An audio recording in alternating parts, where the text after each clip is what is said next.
I am absolutely shocked. And I should have seen the warnings when I saw the discount on the pre-order for Star Wars Battlefront Classic, alright? But I'm amazed Aspyr Games actually did it. They took two video games from 2004 and 2005 and they released them in crappy condition. They literally took two games that people loved and essentially made a $40, or in my case, a $30.30 cash grab. I am astonished. If you pre-ordered this game like I did, congratulations. We just essentially ordered a hamburger and we didn't get the meat. We just got two buns and maybe some ketchup occasionally. Because this game does not work. And I'm talking multiplayer. It is just awful. The main selling point of this, the multiplayer being functional, sounded amazing. You know, a social shooting game, Star Wars. What else could you want? And it's from a series that people love and that EA could not live up to. All Aspyr's games had to do was take the old games and put them on new platforms. And they couldn't do it. They literally could not take 20-year-old video games, touch up the graphics a little bit, and put them on next-gen consoles. It was too hard for them. Sorry, I'm just a little upset because I actually pre-ordered the game and I love Star Wars and I want to see Star Wars games do good. But right now, we have one of the worst game releases for a port, essentially, ever. This isn't like Fallout 76 or Halo Infinite. At least those games were new. You know, at least they were new. These are 20-year-old games, and they couldn't even release them in proper condition. The game was already made for them. All they had to do was slightly touch up the graphics, which they did, and then they released an unfinished product. Now, let's talk about some of the things I noticed playing the multiplayer, which was a whole bunch. Number one, my first match was a space match, and I noticed that the controls for the starfighter was inverse. And I was having a really hard time flying the ship. And remind you, I have Star Wars Battlefront 2, the original version, on my Xbox Series S. And it didn't have to be inverse. In the original one, you can put it to normal controls like most people play today, or you can do inverse. But not in the Classic Collection. You can only do it as inverse. And that's a problem because most people don't use inverse. And I don't understand how there's less options in the Classic Collection than there was in the original. You know, in the original, you can fly your starfighter in first-person view. Of course, it's not great like Star Wars EA did it, but you could still do it. And the fact that that's not an option in something that's a port, the port is missing settings, people. It has less than the original.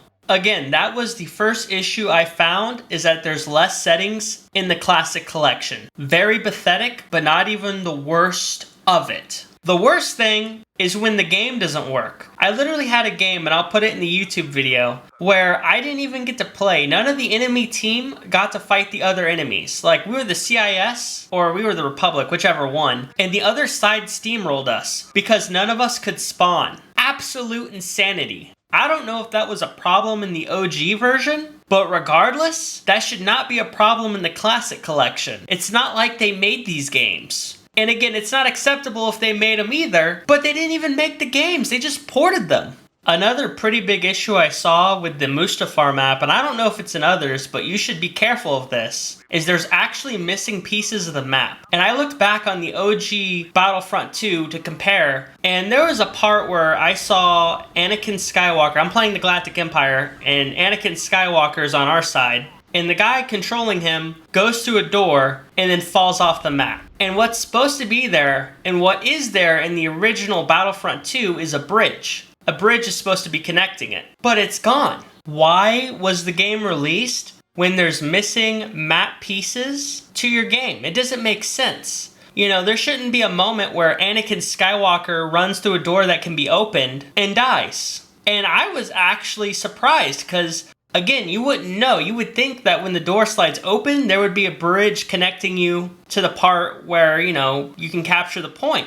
But there's nothing there. So this guy got killed because of poor game design, and not poor game design by the original developers, but by the people who ported the game over, because this isn't a problem on the original Xbox version that you can play on the Series S.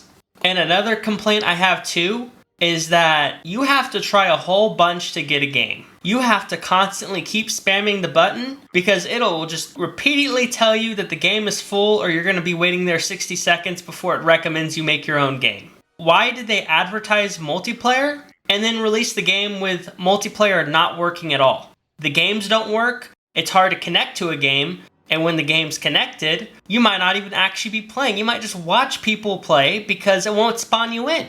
And then if it does spawn you in, the networking sucks. Why did Aspyr release this? Who approved of this? Who thought this was a good due date?